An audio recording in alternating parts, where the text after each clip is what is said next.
Ladies and gentlemen, I'm delighted to be able to speak to you here this evening. And thank you to Deputy Governor Ed Sibley for his opening remarks, and thank you all for coming. So as you know, I've only recently been appointed as Registrar, and I'm delighted to have an opportunity to speak to you at an early point in my tenure.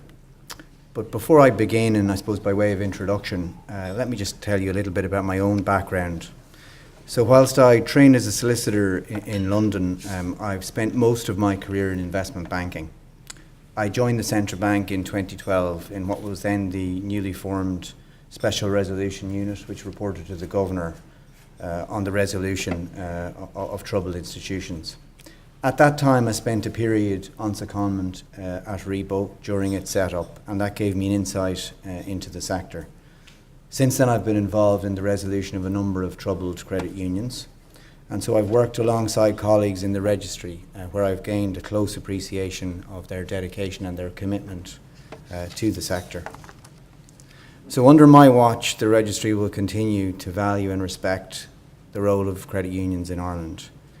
Your sector uniquely places the needs of your members at its heart, and we in the Registry are equally concerned about your members, and in particular the protection of their funds.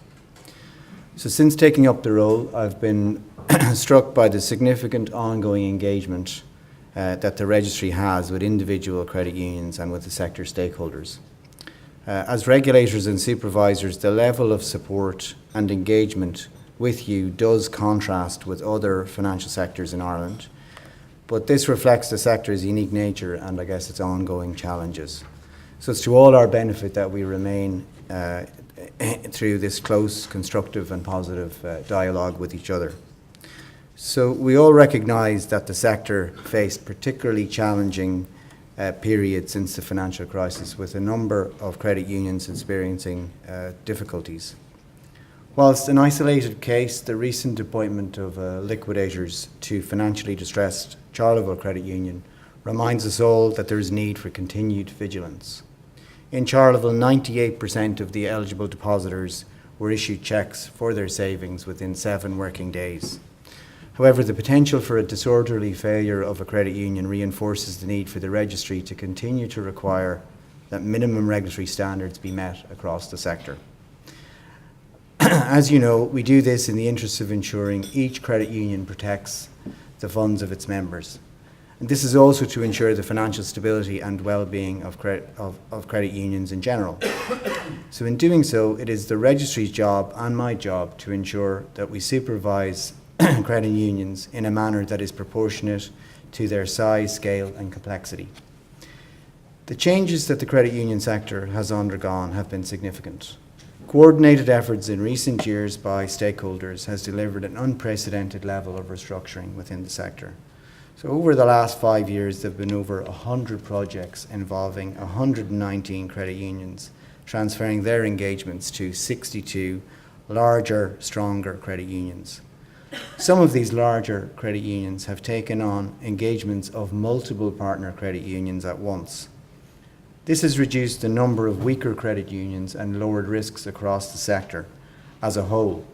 I believe that this process has been an important ingredient in ensuring that the foundations are in place to safeguard the long-term well-being of credit unions. However, restructuring across the sector and the resulting emergence of much larger credit unions has presented challenges. Effective integration of governance and systems and controls remain vital for credit unions to derive the benefits that transfers can present. This is critical to ensuring that larger transferee credit unions are in the best position they can be to deal with their pre-existing challenges and the new risks they have absorbed. After all, we need larger credit unions that have the scale and capability required to lead the provision of a broader range of products and services to meet their members' needs in a manner that is sustainable.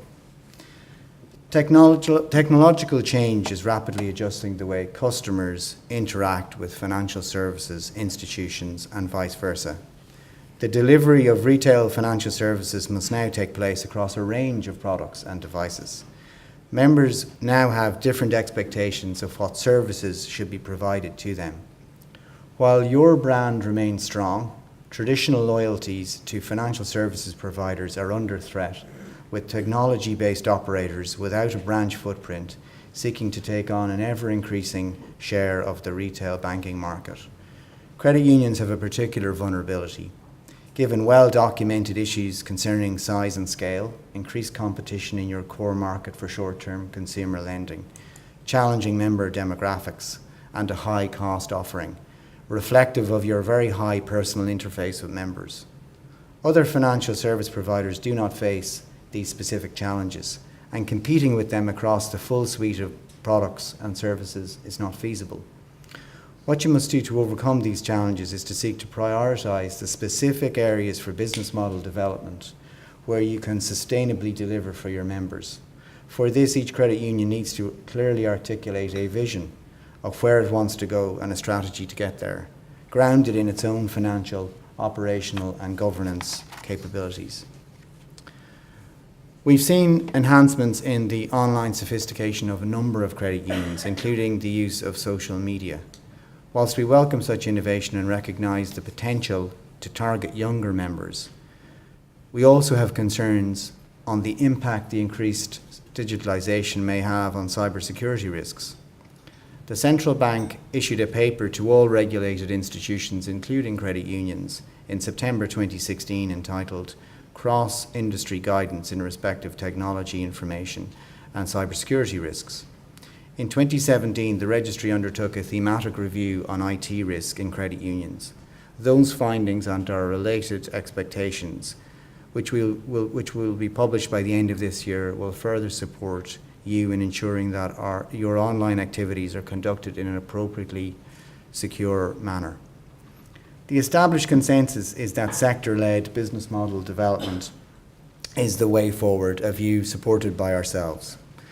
The Registry under my watch will continue to facilitate, where statutorily possible, the further prudent development of the sector.